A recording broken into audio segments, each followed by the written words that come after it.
are 10. 11 to 3 to go. Karina, there's Karina. Lisa, where's Lisa go? There she is. That'll be us then, won't it? That's still not. Who's missing? No, that's right. Wow. How's the lighting here? Do you want me to pull this one? Yeah. A bit more contrast. Oh yeah. Let's have a look. What's going on?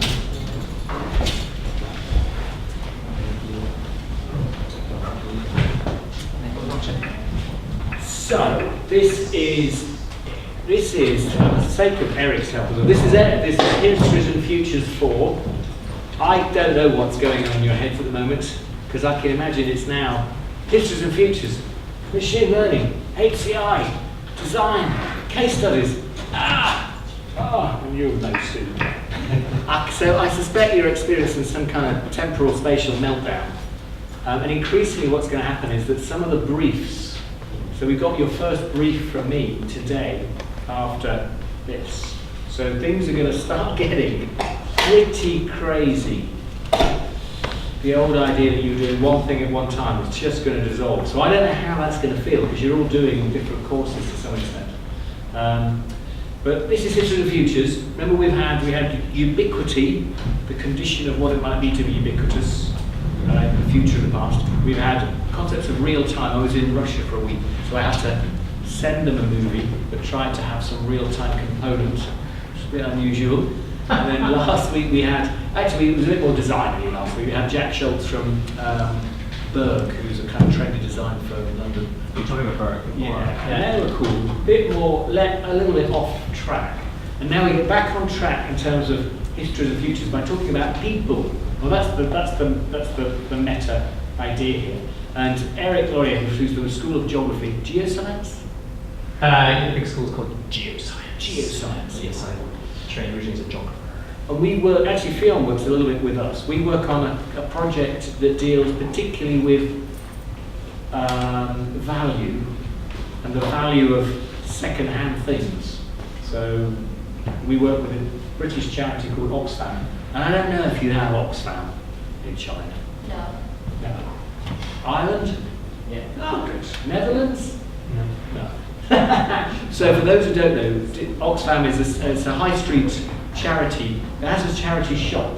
So people donate second-hand things and then they sell those things for aid. Anyway, the point was that I've learned through our relationship that Eric's very, very, very good at understanding the interface with people. And the work we've done together with Fionn is very much about developing things for people, different types of people, but in that space, he's had to learn, he knows an awful lot about ethnography and how you gather from the field. And part of what today is good about, because we've not done this before, is introducing you to how we deal with people. So the first hour, Eric's going to give a talk, and we'll capture it again, put that so you can repeat that. He's also got a very clever way of capturing his talk as he talks through the slides, which might be even better than that, I suspect it will be. And then he's going to give you a small assignment in the classroom. So it's not a big assignment, it's a small assignment for you to understand some of the methods. And then we're going to talk, and Eric, happy to stay, is going to talk about my assignment, which you'll be submitting in 2 weeks' time. Okay, which will be, it'll all fit together like good Lego. Yeah. So it's up to you whether you want to stay for the third part of that. It's entirely up to you. I've got childcare organised. Yeah. Okay. So you just see how the time passes. Yeah, exactly. I didn't know about history. So you know the history of the future, did you say? Histories and futures. Histories and futures. Where on earth do we place? So one of the backdrops of this is the conversation I think we might have is where you have a vocabulary. If you come from computer science, people might be users. If you're a designer, historically, if you're a designer, people might be participants. They might be users, but they might also just be people because they have names. And sometimes in computer science, users don't have names. They're just users and they're anonymized IDs. So part of the wrestling with this is to deal with how do we begin to talk in a shared space about people, about gathering data from people because you want to design with them, but with the fact that some of those people might be your users at the same time, they might be participants. So there's a kind of a loose problem of how we talk about people in this way. And hopefully video ethnography is one way to unlock some of those conversations, because it's such a... Yeah, yes. So... Is that much of that? Yeah, no, I was trying to think of a nice way of sort of connecting it all up now. So, yeah, so Chris asked me to do this, but so I teach a course, well, I teach 3 different methods courses, in fact, and I do a sort of quite basic introduction one, which is just to what in the social sciences are normally called qualitative methods, and they get contrasted with quantitative. And the only reason I wanted to mention that is because in that course there are like 10 lectures, on which I say I'm only giving you a sample of the many methods you could use to study people. So in this one, you're not even going to get that many. I'm just going to take you through one, but it's one because A, it's the most interesting, only according to me, of course, and B, it's the one that I know very well, which is video. Okay, so we're going to do video. But what I'm going to do, when I give video lectures, I can give much longer ones which talk a lot about how to set cameras up and stuff like that. And I'm going to take a lot of that as sort of given that you know how to use one of those, roughly. And the thing that you probably don't know how to do is if you collect some video, what would you do with it? And I think also,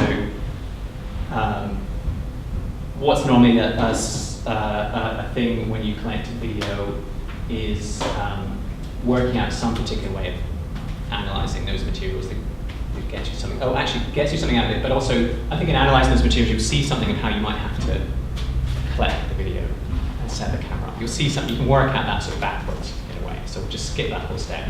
However, that's it. Because Chris is giving this nice introduction, which now sort of locates me in the course. So I understand. I probably should have asked a bit more about the overall trajectory of the course. If you're interested, we can have a little 10-minute opener, which has no great pedagogical component for you, but just gives you a little bit of the history of video as a method, if you're on for that. Yes. Okay. It's 10% extra is always great. Exactly, it's 10% for free added. I'll just scoop it out. What I'll do is, it's not part of how I was going to present today, but I can scoop it quickly out of my undergraduate course, because it just provides a bit of a introduction. And so what I start with them is something that I strongly advise you not to do. So this is what not to do. So this is some cognitive science experiments in the 1960s with video. And the interesting thing is it's not a spoof or a fake. This is in fact genuine cognitive science research. Well, and into this kind of business is the unusually permissive atmosphere and the interest in ideas. But their work isn't all desk work, as shown by this experiment on the attention span needed for safe driving. The experimenter is the bench director, psychologist John Senders. Driving along the section of Route 128, and I'm trying to get an estimate of the demand I got by this particular section of road. The speed of the car is constant, and as the road varies from moment to moment in the demand that it makes upon me, I must look more often or less often, as the case may be. The visor completely occludes my view during the period that it's down, and I must rely on some stored image or memory of what the road was before the visor went down. A half-second look that I have is enough to restore all the information that I should need in order to drive down the road. The records that we get of the time between looks at the road give us a direct measure of the difficulty presented to the driver by the road from moment to moment as we drive down it. The shorter the interval between looks, the more difficult that segment of road is to drive. On those periods, as you saw, where the interval was very long, the road was indeed easy. The interval then gives us a direct and quantitative measure of this rather elusive thing called difficulty. So his study, I don't know if you followed that, his study was to establish difficulty for the driver. And so basically the longer this thing came down, the more difficult the driver became.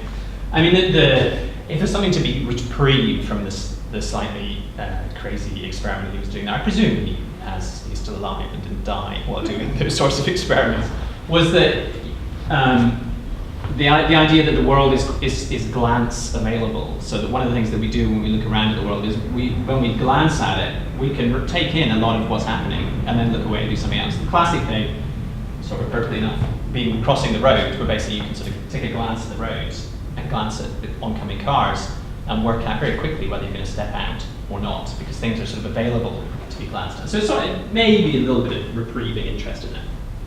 So,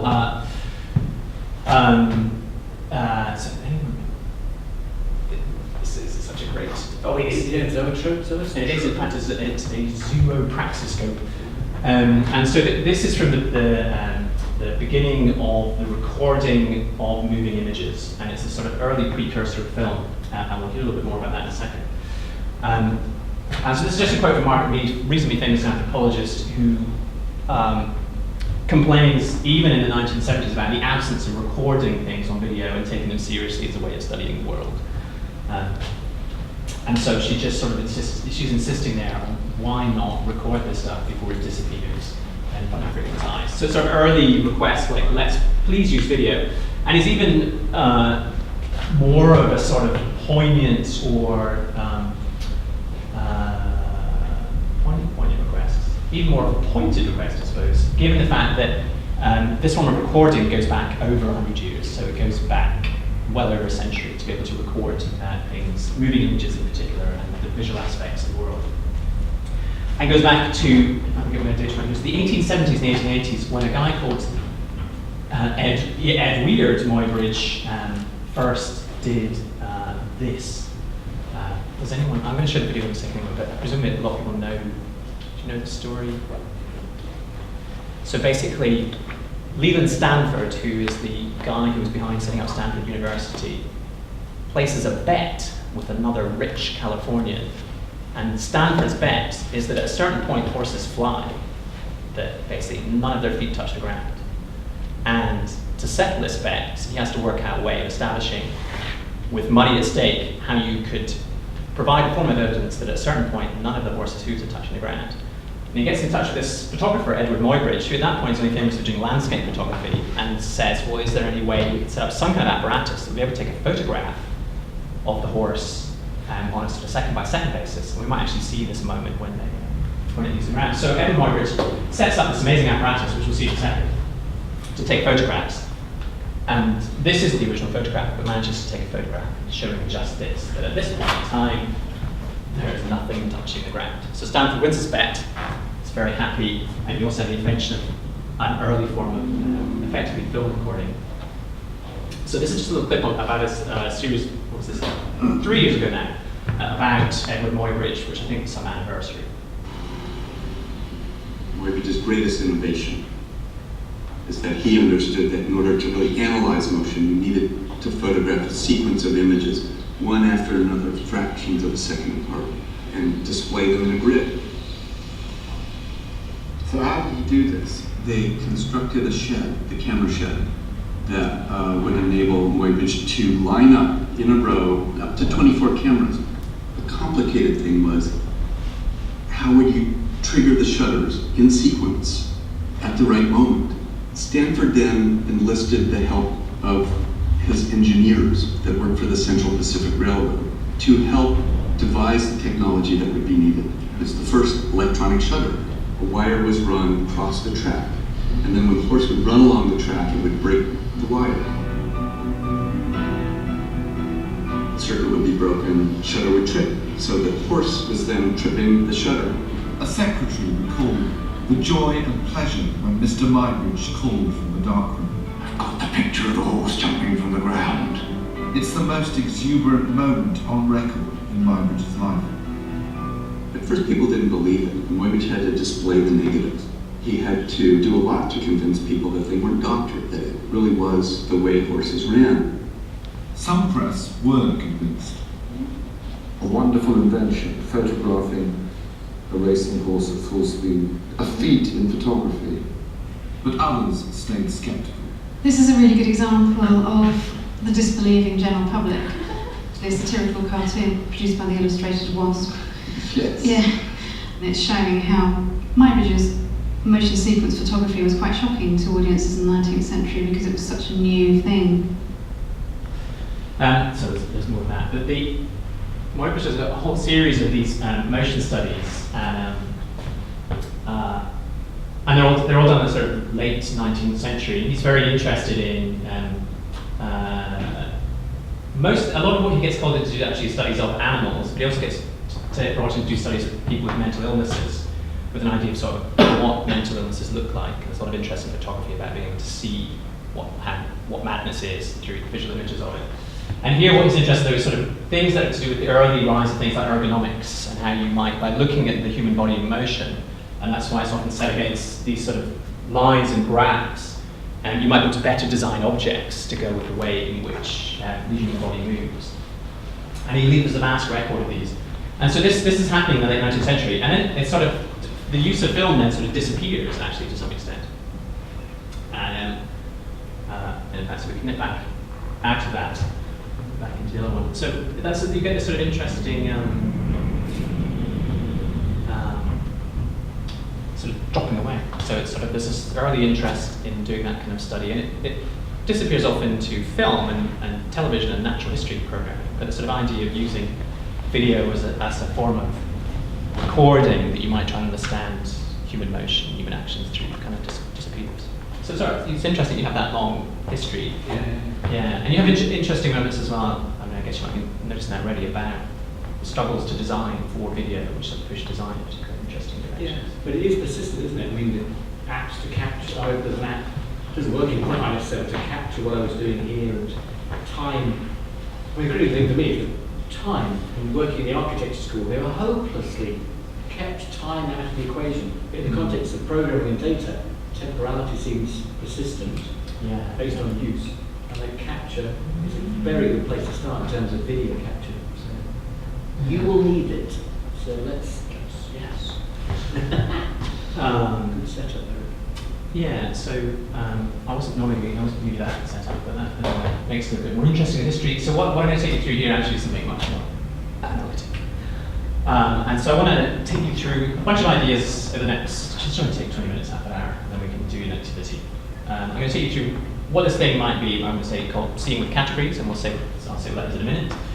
And related to that, the fact that we use the fact that things happen in sequences, one after another, to see and understand things. And I'll talk a bit about that, and then talk about how you bring the two of those things together looking at a piece of video.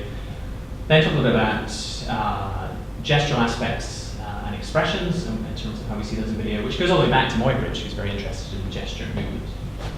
And something that Muybridge doesn't get at so much, because one of the things that goes with those strange grids that Muybridge constructed, and equally the racecourse track, is in a way the sort of natural organization of environments, just even an environment like this with rows of chairs and various bits of apparatus in it. He strips all that away, and he becomes interested in this quite decontextualized body.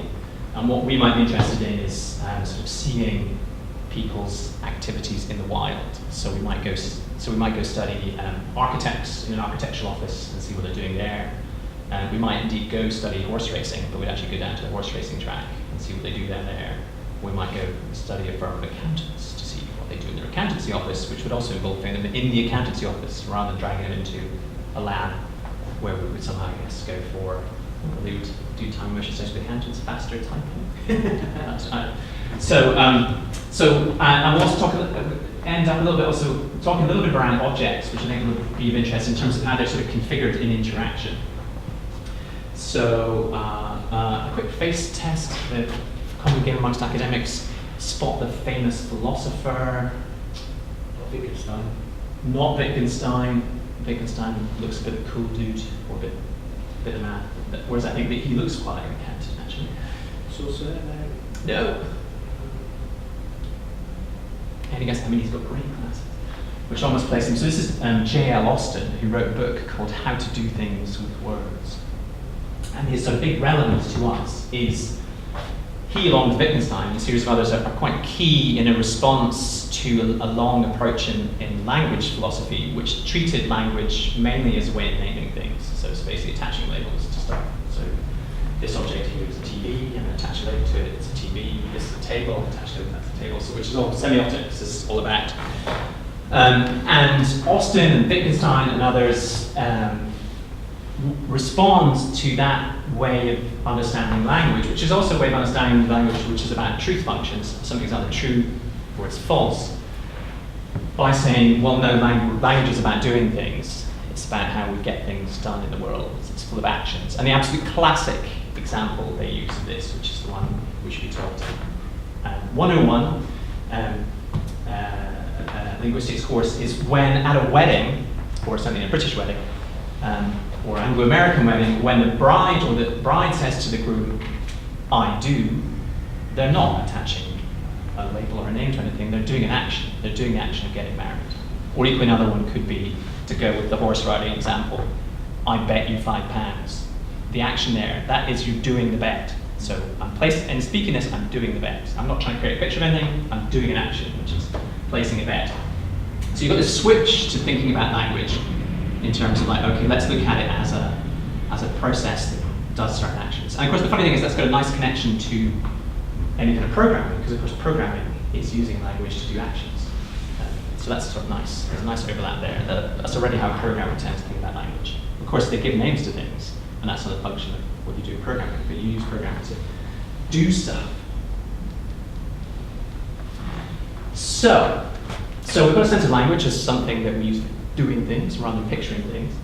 And then we do a study, because we're interested in designing something for cafes, because I'm studying cafes. So we record in a cafe, and we record the kind of everyday, usual stuff that happens in cafes. And I suppose then the question is, and that's always the gets into, well, how might we study some sort of recording like that? And the first thing was this issue of the fact that we see and hear the world, hear things that are said with categories. And this aspect of this word categories is really to catch a sense of, there's more to it, but I think the thing that we want to just concentrate on for the purposes of this class is thinking about the categories that emerge out of any particular setting. And so to make that a bit clearer without getting into some sort of more technical thing, I'll play the clip and think about how you might categorize the people in the clip.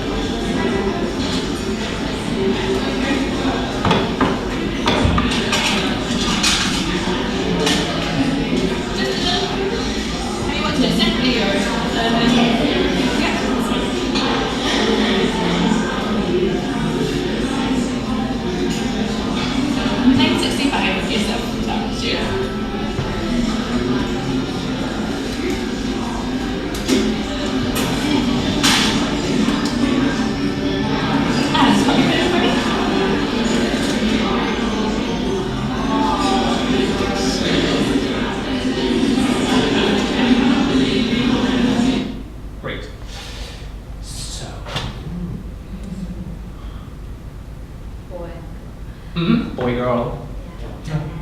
Long hair. Long hair, short hair. Arriving and leaving. Staff. And staff and customers. Staff and customers. Arriving, leaving, customers. Oh, nice. Finn's done this course before, so he knows the answer. I think the nice, what I would have gone with indeed is staff customers as sort of like that. That's the categories that are important in this particular place at a sort of broad level. But then interesting is you start to go a bit further inside that, and we'll go on to that in fact, is thinking about what kind within that, or how you then might categorize them within that, which might impact whether you'd be sort of arriving, leaving.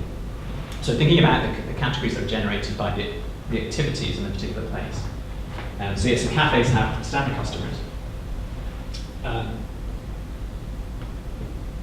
And so the next thing, having thought about, right, so what kind of categories do we find in particular places? Then the thing would be like, well, and so what kinds of typical sequences of actions do we see in those places as well? So it's the same clip, but the idea now is to try and think about it in terms of the sequence of actions. So if someone who's doing one particular action, what actions they get next in response to that?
priorities.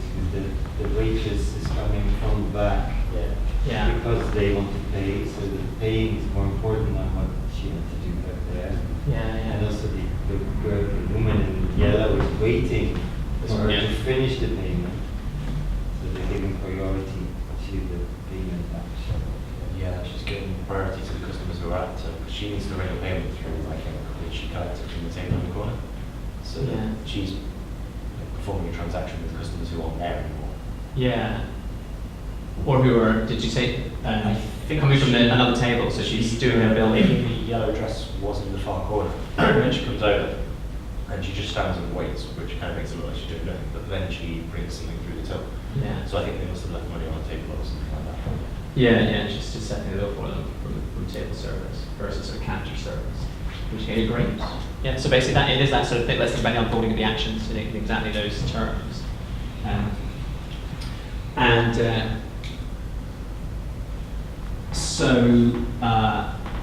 Here's where it might get a little more complicated. I have the benefit of seeing it before, of course, but I will let you see it for the third time, which is sort of putting the two together. Can we see any transformation of categories here? So, and it is quite simple, but see if you can see any sort of transformations of categories. Identification of a particular kind of category or customer.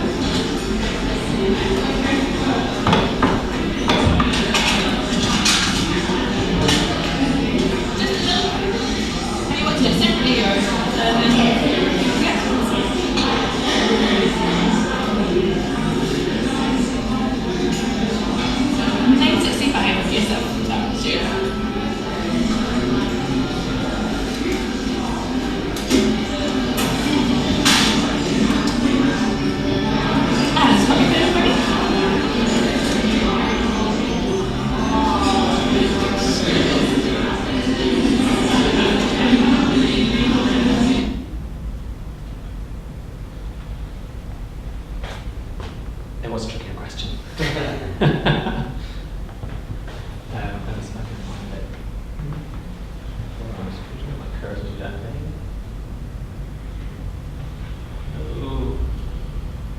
There's a bit of a glitch there.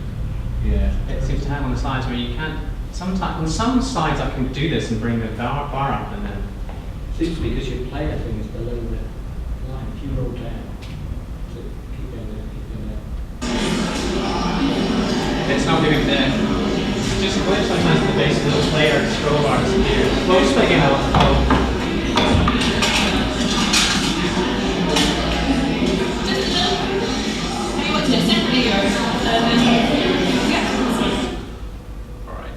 So it was separately or together. So you've got this sort of issue of like, are these customers ones or are they together? And so here they are going to have to get this bit of work done to deal with them as a together, which is like a relevant thing in a cafe. The classic thing if you turn up a restaurant, how many in your party?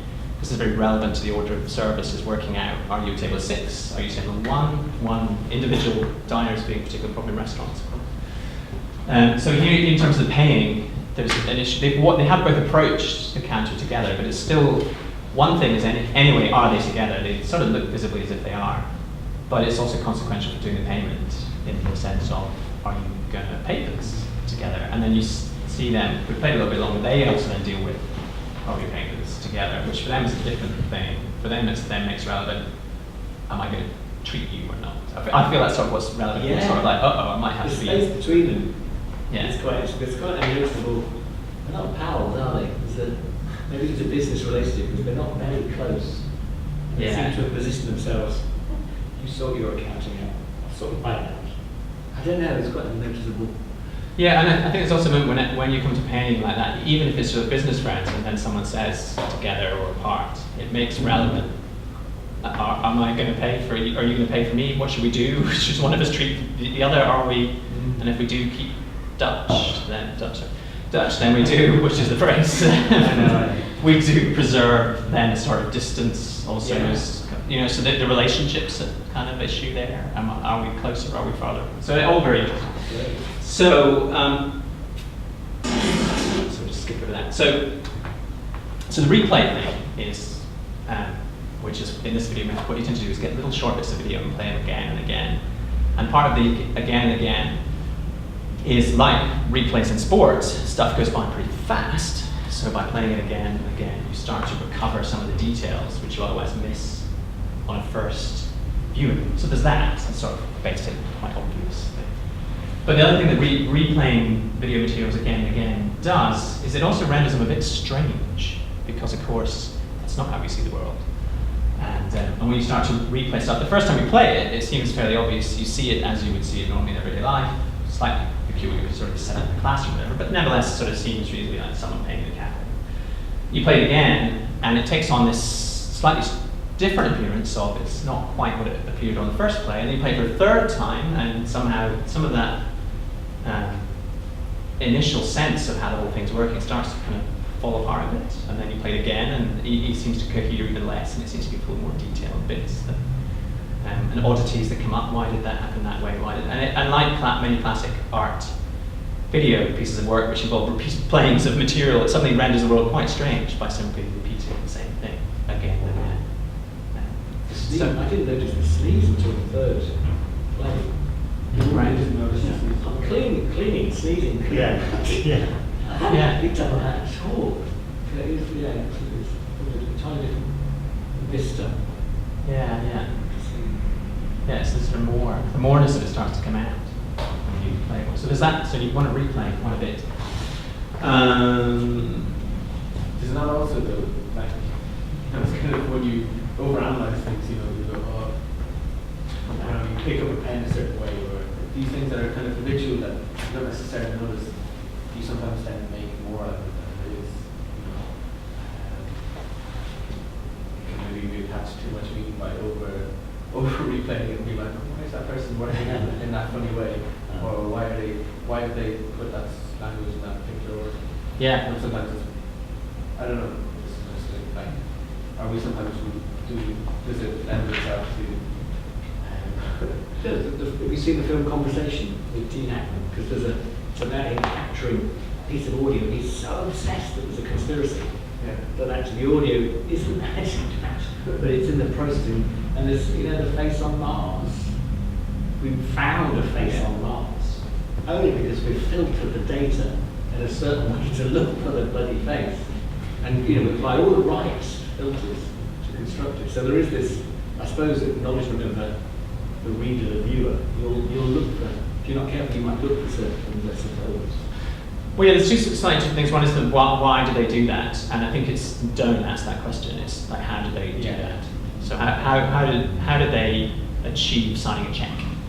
And it might involve taking the checkbook out in particular ways, and asking a question like, have you got a stamp? And some of the things that we do routinely. So you don't have to worry about why do people write checks, which of course is massive. Leave that one alone. Yeah, just how do they do it? And then, and that's like close to a design issue. Where you're like, how do they do that thing? And is it worth intervening in it? What would I put in it? What would I do with it? How do they do it? So I think, just leave you can ask why replay, as I could pose that question, and you might think about how am I doing that, but I think leave that alone in terms of like video for your sanity.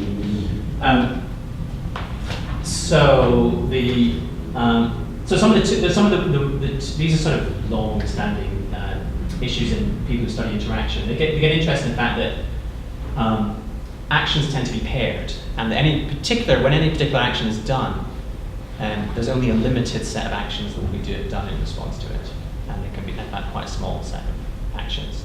So in terms of what happens next, which is sort of abiding interest in people who study interaction, that's reasonably predictable, but reasonably predictable because actions themselves only project a limited number of next actions.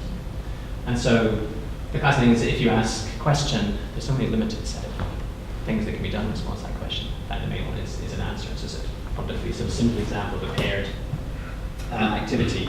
But if you provide an assessment of something, so you have some food and you go, this is delicious, there's a limited set of responses to you going, I really like the chicken tonight. So you can agree with that or disagree with it. So again, a limited set of responses. And for instance, if you ask for a request, requesting for some sort of information, then you can either decline that request or you can provide that sort of information. information. So for each action, there's a limited set paired actions that go with it. So you both expect, the person who does that action expects the other one back. So if I, on meeting Chris, greet him, I expect a greeting back at that point. It's a reasonable expectation. If he doesn't do it, then I think, is he snubbing me? Has he not heard me? So that there are, I don't expect him to jump straight into, although he may, there may be reasons why he might want to jump straight into some other topic, but he may well account for having why he didn't greet me. So anyway, so that comes with that.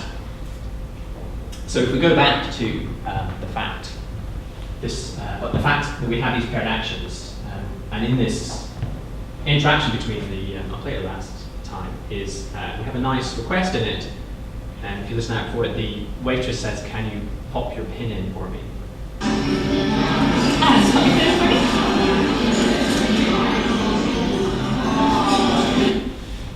And in response to "Can you pop your pin in for me?" she does indeed get no verbal response, but does get the pin popped into the machine. So they're just sort of a classic and very common set of activities. So this is another study which I did with Baron Brown, who's at Mobile Life, which is a design studio in Sweden. And we were interested in GPS inside cars. So we gave people in the car some cameras, and we gave them one camera they tried to set up for us. So in some way we recorded their GPS in the dashboard, and the other one was supposed to be set up actually roughly in the dashboard, pointing in. These guys put it up on the floor, which isn't the best angle, but it gives you some sort of access to what's going on. And the particular episode here was quite interesting to us. Although the camera angles are very good, and the material is still quite interesting. And I guess there's some photographs. Anyone want to go with the categories here? Rios, nice and obvious. But yeah, stay away from Man. It's just drive past. But we'll see some other categorizations now come into play. In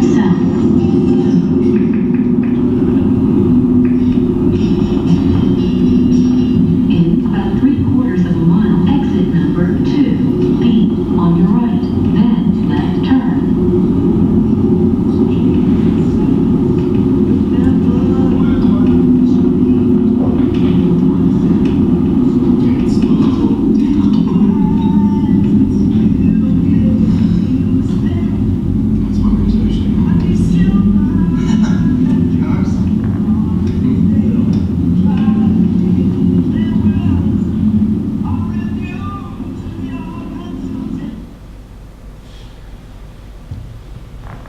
Other categories that come into play? Batman, nervous server. Anyone else? We get it's close.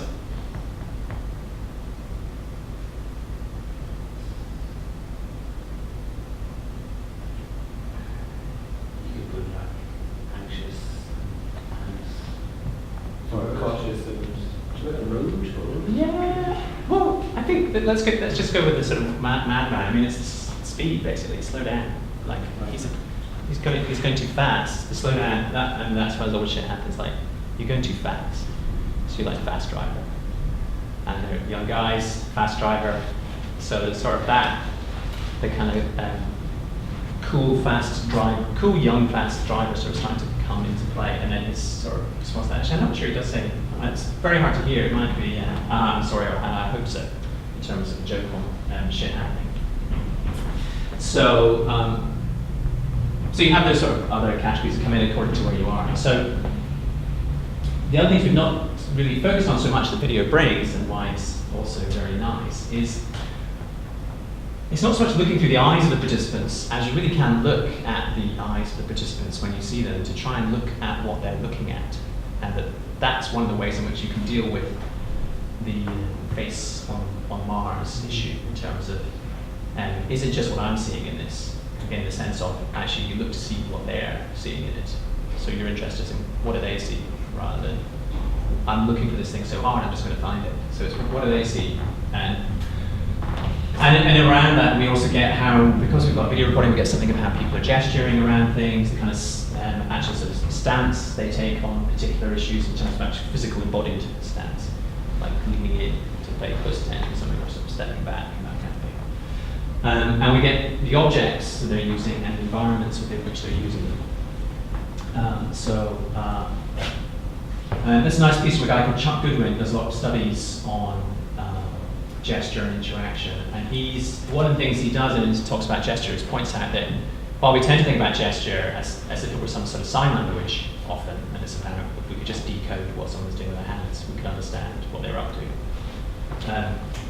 He points out that it actually comes as a whole sort of assembly with speaking at the same time. So generally gestures happen often subservient to speaking, but also their gestures around what it is that you're gesturing around is often vital to making sense of what on earth it is you're talking about.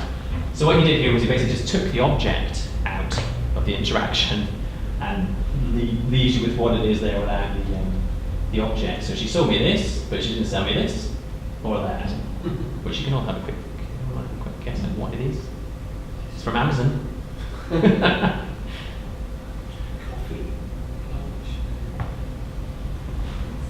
Nice, yeah.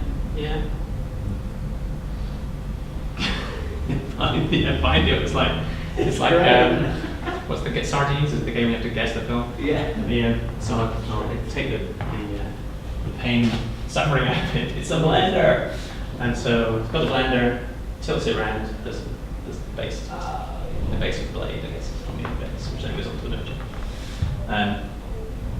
And he didn't get the lid for his blender.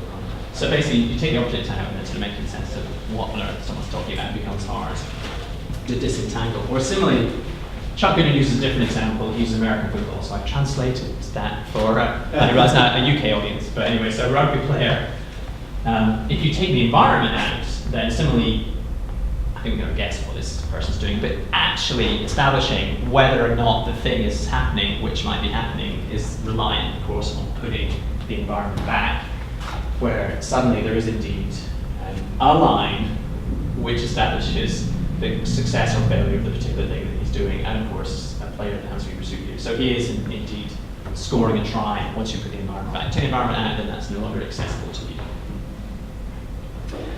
So an actual video recording, which brings this more into play. So this is another car recording, and in this case, it's not part of a GPS study. This was just a study, more general study of what families and friends do while they're traveling with a car. And so in this case, it's they've taken a new route across London in the attempt to get around the traffic charging zone. So it's a new route for them, but they're Londoners. They know their way around London quite well.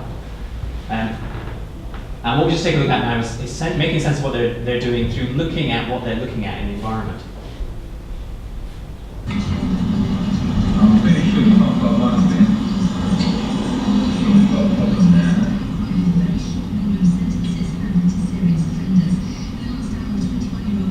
Yeah, no, like that. But we did. You can't, there's no like that. Oh, just go home, go home. No, go home. I'll go left, back there. Yeah. Because then you'll have lights on your face. Well, I just need to get to the bottom of this.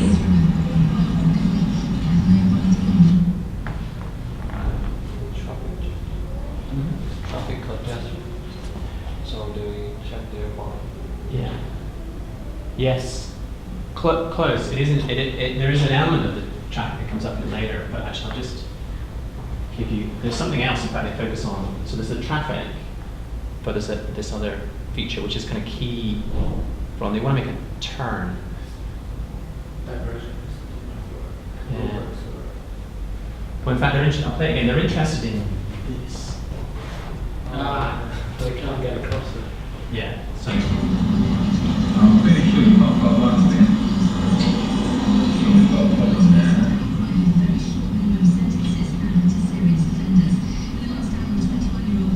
Yeah, no, like that.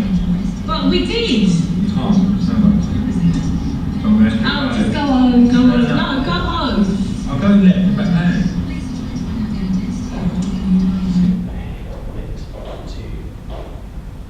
Oh, sorry, yes, that's how I was going to do this bit, just put replace actually that bit. So. I'm pretty sure. Yeah, hold it a minute. So yes, it was the, it's actually not so much the traffic, oh, that is relevant in a minute. That comes up as relevant. But the first thing is this, they're supposed to be making a right turn, and we see him looking and doing a sort of quite visible check down the road to see if there's a gap anywhere there that they can get across. And so that's the problem. And so we can see from the video, we can look at what they're looking at, and this is the sort of object that's relevant to them within the environment. And basically, they need to make a right turn, they can't make a right turn. And in terms of how that's done, if we then pay attention to the talk and the gestures, you get even more of a sort of sense of how you can be secure in that. I'm pretty sure you've not got one thing. Sure we've got a problem there.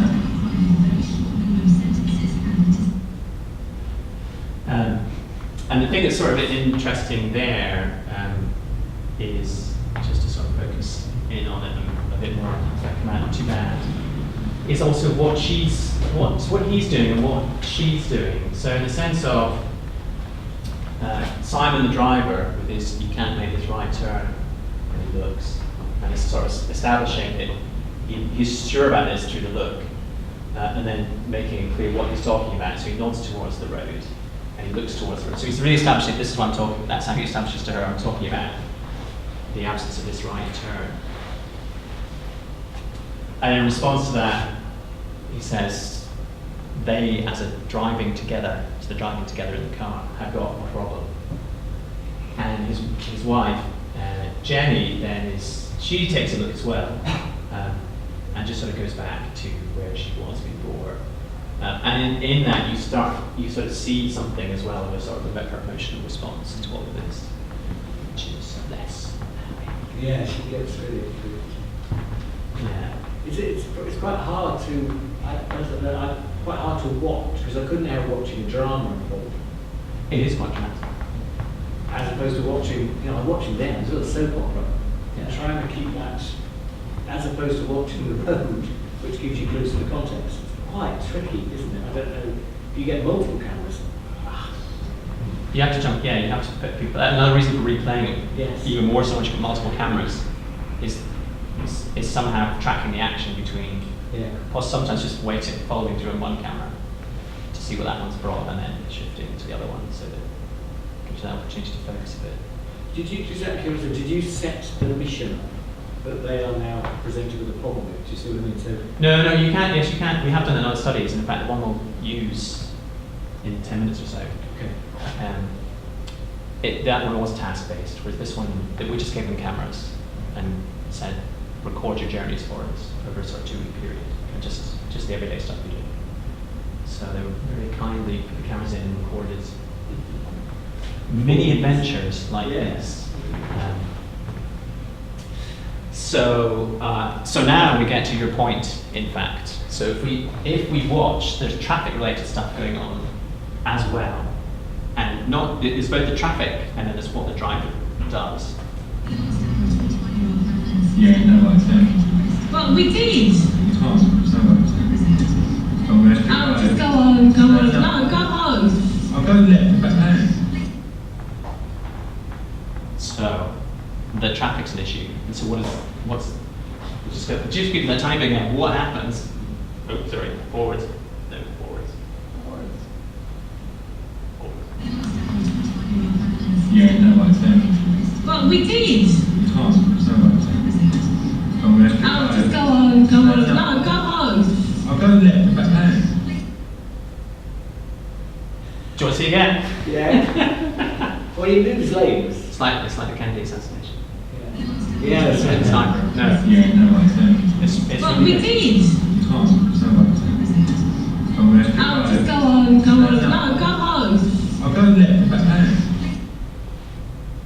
It's the height of the drama because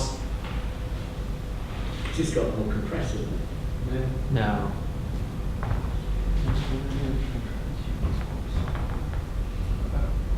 Go. I found her gesture is strange. Yeah, her gesture's definitely strange. That is correct. She says go home. I Yeah. think it need to be this. I don't know if there's some element of the space in the sense of like home is back, backwards. We'll have to go back. I don't know if that's why there's this slightly odd gesture return, because this is them. But that is part of the drama. But that's not Is it just moving not just moving lane? Or? It is indeed moving lane, because if you think about what that does, so husband and wife, they've been trying to find this right turn, and they've been looking for it, and basically, when they change lanes, they're off track. They're off, aren't they? The mission is changed. It's game. Yeah, no righteousness, it's over. They can't. That's the end of looking for this right turn. I mean, if you want to start building up drama more, I mean, she gave the directions in the first place.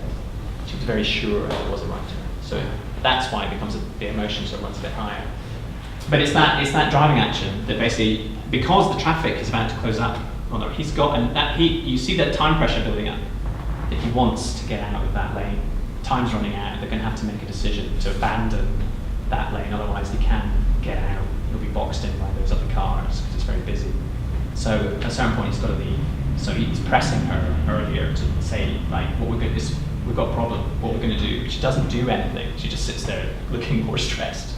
And so then he just has to give up on her as the kind of navigate. So it's mini adventure. Great. And what happens at the end? I don't know if she's in this, but let's see if it is. We see a little bit of the sort of making relevant of an object. I think it's fancy enough to do. But we did. Oh, so much. Go home. No, go home. I'll go left and back there. So I think in the earlier clip, basically what she does just after that is she reaches for the envelope sort of lap and just says, I just need to get to the bottom of this. So there's been this thing in the environment the whole time, there's an object in the environment the whole time, but it's only at a certain point that it becomes relevant, so she makes it relevant by sort of picking it up and weighing it. And it's the reason for their journey in the sense of they have to move some documents between hospitals for her mother. So it's the sort of reminder of that. That's why we're doing this journey, why we're going through all this stress and pain. It's just a certain way of dealing with an envelope. So basically, there's different things you can do in an envelope. You can tear it open, you can write the address on it. But in this case, the thing that's being done with the envelope is just using it to remind them of the purpose of the journey. It's the thing they have to transform on this journey between the two hospitals. It's the big project they come out of. Yeah, there's some kind of context. Yeah, exactly. Holding up the course handbook. Chris holding up the course handbook. This is why we're doing the lecture exactly. today. Yeah. This is why we're dragging you through all this video material. Suffering. It's because of it. So it's that moment of using it in that way. So that slide. So how do we get? So what are we trying to generate out of all this video material? And in a sense, it's a sort of a first step is without sort of immediately dragging design ideas or programming ideas to it. It is trying to generate something out of the material as a sort of first thing, and looking at basically the participants' methods within particular settings to accomplish the things they want to accomplish. So what are those ones that are local to this setting? Rather than, Chris had that nice comment right at the beginning about the generic user isn't actually that much use because it's too generic. And so what is it in any particular setting, in any particular course of action, that is the sort of relevant category, the relevant actions there? Because they're not, some are generic, that's quite interesting, but most of them are localized things we want to understand within those. And there's shared methods for doing driving, for doing paying in cameras. And the video gives us these sort of particular details of how those things get done. So rather than getting the sort of general ways we might imagine those things get done, we really get the particular details of how they're done by the people at the time. And the classic, I was going to set persona as a bit of a straw man against this method, but it's not. No, but it's not. So it is though. So the kind of just so stories are the things we might use in sort of design scenarios where we sort of like go, oh, we can sort of imagine how people go to the shops, or we can imagine how people drive down the road. And because we're members of society and we know roughly how society works and how people work, so we'll sort of create a design scenario that produces quite a realistic story of how that stuff gets done. And that is, of course, helpful in design work, and it's helpful getting you going and thinking about things. But the point of that, I've said theoretical because a lot of the time theory has a tendency to do that, to rely on us having sort of shared imagination of how society works, and on the basis of that we'll do some theorizing, and we don't need to sort of check how people do things in detail. But then checking on how people do things in details might sort of help begin to re-specify either design issues or theory issues, because as it turns out, the details of how people do things actually dissolve or change particular theoretical design problems. Yeah, just that there is a habit I found in the architects. I hate picking on the architects. You're a straw man. They do. They don't really spend enough time with users. In fact, they don't over 7 years. There's very little study of user practice. There's a lot of technologies, engineering, and space, and mechanics, and theory, but they don't study the users very much, and it makes them very problematic in terms of what they tend to do is exactly what Eric says. They'll pretend they know what users do because we all go into buildings. And it's amazing the assumptions they make. And I'm sure I go into toilets differently to my wife. I'm sure I don't go in the same way that 6-foot people do go. And it's there's a huge, I don't know what you call it, a collective myopic, let's not unpack this because it's just too complicated. And I don't know if that's the problem that in architecture means it's too complicated because we unpack the human. Whoa! So they tend to suppress it entirely. Maybe it comes from modernism as well, with the architects' work imposing the lifestyle on people rather than studying them and making custom people.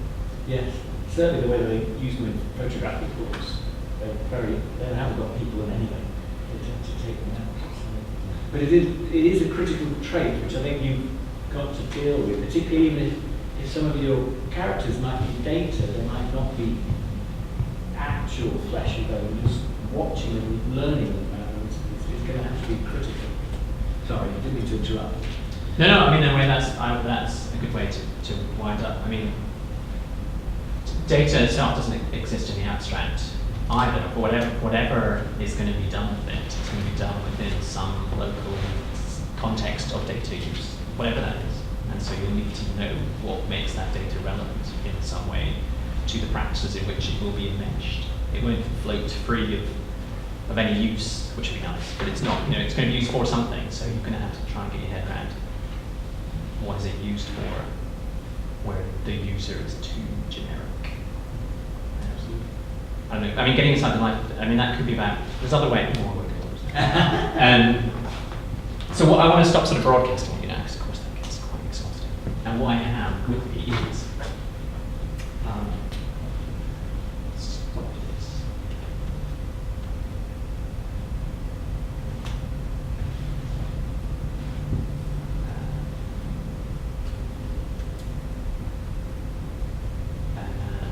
Save that. So, I have with me, so basically I've got in my pack today, I've got the transcript of a video, and I also have like a sort of do's and don'ts. So if we pass those around and take one each, I want to have a video clip for you to look at. I'll show it to you quickly here.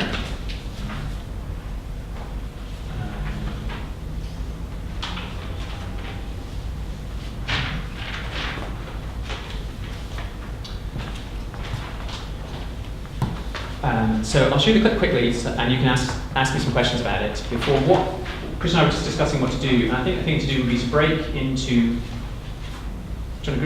pairs or into groups. 3 doesn't go into 10. What do you want to do? How to? Because I'm just aware that pairs would be quite nice. Pairs would be good. So like 5 pairs. Yeah. Well, all right. How many things we got? 2 pages of this second. Well, there's two pages of transcript. You'll see the clip in a sec. And what you do is break into pairs, try and use this, you've got your do's and don'ts there anyway, but try and think about categories and sequences, actions, gestures, objects, and work on this clip, and we'll work on it for say like half an hour, 40 minutes in pairs, and see what you can find in it, see what you think is interesting in it, play it lots of times, and then we'll come back and have a sort of like 15, 20 minutes report about what we found, and then we can have a sort of broader discussion after that. Because I'm sure it'll raise questions for you as well about like, is this a legitimate way to study things? Do I want to, how on earth would I turn this into some useful, make it useful in something for design, or so that we can have a discussion like that right at the end. But I think if I go at it And I'll show you the video now so you can ask any quick questions before we then break into groups and do You've got it on a as stick. pairs. And I'll put it on a stick. So you give it to him, do you understand? So in a minute we'll watch it just to get orientated, and then he'll give it out. So whoever wants a machine to sit on, you have to keep the start to sit in your pairs and watch it. I guess you've all got laptops. So Yeah, that'd be fine. they are all laptop, I think, more or less. Anyone not with a laptop? As a pair. You've got a laptop, you've got a laptop, haven't you?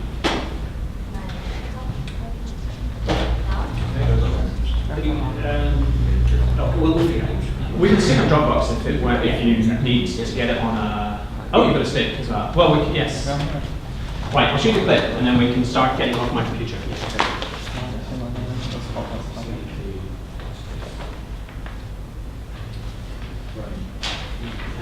Ready? Yeah. You know, not to here. Oh, we're at this one, so we're close. Oh, actually, I have that a bit unfair. Hold on. This one does take a little bit of explaining. So yes, so I will explain this before you ask these questions anyway. So this was part of the study, as I was saying to Chris, this was one where we give people tasks to do. So it's sort of halfway between a more sort of experimental type setup and just a more natural study.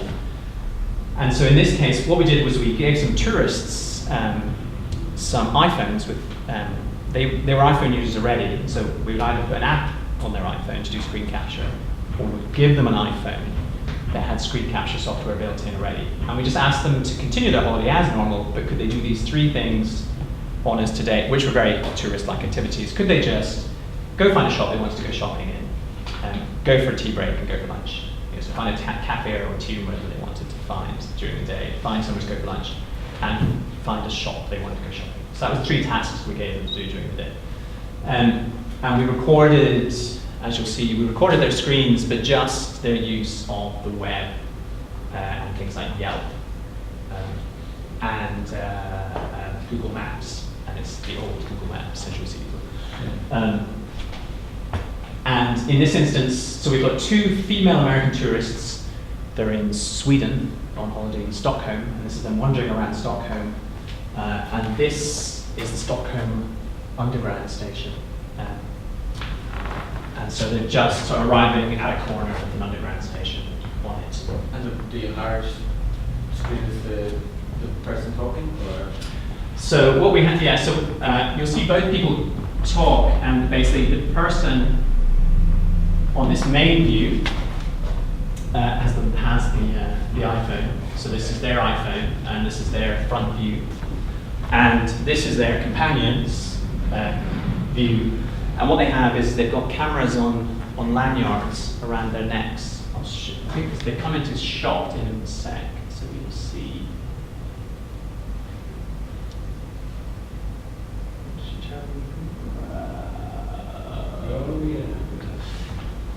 So she's just got a camera around her neck here, as has the other woman, and that is her view. And they cross over, so you see both of them in that. Okay, I think it should be enough to sort of roughly make sense of it, so let's play it. You know, not to here. Oh, we're at this one, so we're close.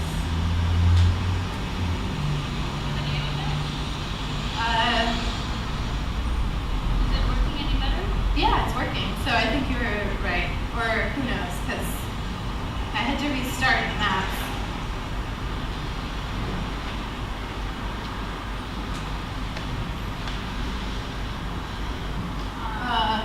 We went too far? Yeah, we went too far. I think. Which way? Yeah, we went too far. We went 1 street too far. It's on this side. It's not on the street. Yeah, no. Yeah, we went 1 block, 1 street too far. It's on this way.